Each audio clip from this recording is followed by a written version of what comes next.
महोदय, सर्वप्रथम तो मैं इस विधानसभा की उन महान विभूतियों को स्वर्गीय भैरू सिंह जी शेखावत साहब से लेकर के और हमारे हरिशंकर जी भावड़ा साहब इनके अलावा और भी अन्य विभूतियों को नमन करता हूं कि उन्होंने इस सदन को बहुत ही गुंजायमान रखा और आज मुझे इस सदन के अंदर बोलने का अवसर आपके मार्फत मुझे प्राप्त हुआ है। बीच में से माननीय सदस्य वक्ता के बीच में से न निकले। बैठिए बैठिए।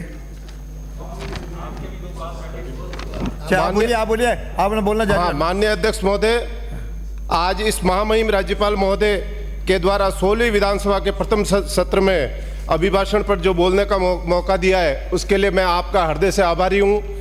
मैं सर्वप्रथम यहाँ हमारे राजस्थान के मुख्यमंत्री महोदय को आभार व्यक्त करता हूं कि उन्होंने राजस्थान में मुख्यमंत्री बनते ही जो निर्णय किए और अभी हाल ही में जो उन्होंने ERCP पे जो निर्णय किया उसके लिए जो मैं उनका बहुत ही धन्यवाद ज्ञापित करता हूं। इसके अलावा हमारे युवा साथियों के लिए भी उन्होंने जो हमारे कई बार RS मेंस के एग्ज़ाम पेपर पोस्टपोन के लिए भी ये प्रयास थे, उनके लिए भी मैं धन्यवाद करता हूं। इसके अलावा माननीय मुख्यमंत्री महोदय ने अपने इस अभिभाषण मार्फत के तहत जिस तरह से ये कहा कि KG से लगा करके और PG तक की शिक्षा को मुफ्त करने की जो घोषणा की, उसके लिए भी मैं आपका बहुत धन्यवाद करता हूँ।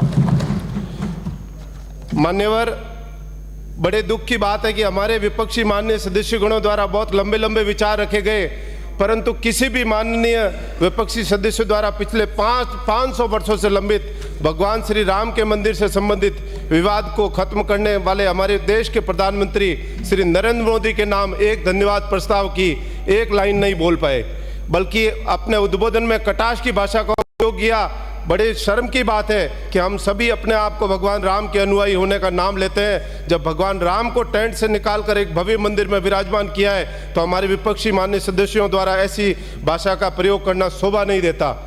माननीय अध्यक्ष महोदय, मैं हमारे प्रदेश की जनता का बहुत आभार व्यक्त करता हूं कि उन्होंने 75.5% वोटिंग कर करके एक रिकॉर्ड ये हमें भारतीय जनता पार्टी की सरकार को जीत दिलाई और हमें पूरा विश्वास है कि हम सबका साथ और सबका विकास और सबका विश्वास लेकर के चलेंगे। माननीय अध्यक्ष महोदय, मैं राजस्थान के सबसे बड़े औद्योगिक परियोजना रिफाइनरी के क्षेत्र पचपदरा की 36 कोम के आशीर्वाद से निर्वाचित हुआ हूँ। मैं विपक्षी हमारे सदस्यों को बताना चाहता हूं कि आपके बजट भाषण के अंदर जिस तरह के आपने 2022 के अंदर इस रिफाइनरी के कार्य को पूरा करने का निर्णय किया था, लेकिन आज दिन तक वो रिफाइनरी का कार्य पूरा नहीं किया और इसकी जो राशि है वो दुगनी हो गई है। अब इसलिए इसका आर्थिक भार भी राजस्थान की जनता पर भी पड़ेगा। राजस्थान के लिए बहुत खुशी की बात है कि हमारी केंद्र सरकार ने जो अंतर्राष्ट्रीय 2023 वर्ष को अंतर्राष्ट्रीय मिलेट वर्ष के रूप में घोषित किया है और राजस्थान के लिए यह भी खुशी की बात है कि हमारे यहाँ के जो अन्नपूर्णा रसोई के अंदर भी मिलेट को काम में लिया जा गया है, तो ये भी एक बहुत ही खुशी की बात है। विशेषतर हमारे बाजरे की जो उत्पादन है हमारे राजस्थान में होता है, तो राजस्थान के लिए बहुत ही ज़्यादा खुशी की बात है। मान्यवर, हम सभी सदस्यगणों की बड़े किसान के रूप में रही है, हमारी जड़ें किसान के रूप में रही है, परंतु आज़ादी के 75 वर्ष बाद भी किसानों की कोई सूद नहीं ली, जिसे अब हमारी वर्तमान सरकार ले रही है। उसी उद्देश्य से हमारी सरकार ने जो किसानों को संबल राशि जो मिलती है वो 6,000 से बढ़ाकर जो 12,000 की है, उसके लिए भी मैं सरकार का बहुत आभार व्यक्त करता हूँ। माननीय अध्यक्ष महोदय,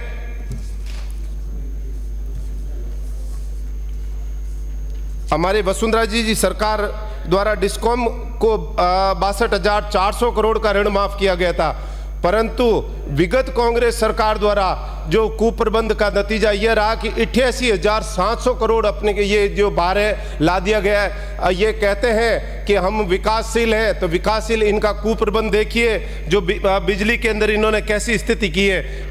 हमारे यहाँ माननीय मुख्यमंत्री विराजमान है, मैं मुख्यमंत्री महोदय आपके मार्फत मुख्यमंत्री महोदय को बताना चाहता हूं कि मेरे पचपदरा विधानसभा क्षेत्र में जो इन पिछले 5 सालों में इन्होंने जो स्थिति की है, दुर्गति की है, बजरी माफिया की जो उन्होंने खनन और बजरी माफिया ने पूरा आनन फानन के अंदर तांडव मचा रखा है। मैं माननीय मुख्यमंत्री महोदय से निवेदन करता हूं कि इस बजरी माफिया को मेरे क्षेत्र के अंदर ये विशेष अपने के नाम है कोई सुरक्षा दे करके और इस बजरी माफिया को वहाँ से हटाया जाए। इसके अलावा मेरे पचपदरा विधानसभा क्षेत्र में पानी की भयंकर समस्या है। जैसे कि मेरे साथी ने भाटी जी ने बताया था कि हमारा क्षेत्र पश्चिमी राजस्थान इतना आज टैक्स के रूप में देता है, लेकिन उसके बावजूद हमारे क्षेत्र की सबसे बड़ी समस्या पानी की रहती है। और इस पानी के लिए कोई भी सरकार आज दिन तक ये कांग्रेस सरकार रही है, लेकिन इन्होंने भी कभी ध्यान नहीं दिया।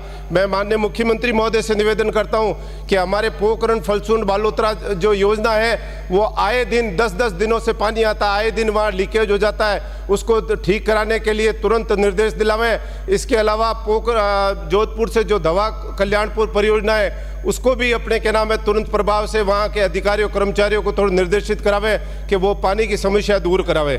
इसके अलावा हमारे यहाँ स्कूलों के अंदर स्टाफ की भयंकर कमी है। हालांकि अधिकांश स्टाफ जो है सीकर झुंझुनू से आता है, लेकिन हमारे विपक्षी के माननीय सदस्य जो पहले कृषि शिक्षा मंत्री भी रहे, लेकिन इन्होंने भी उस ओर इतना ध्यान नहीं दिया।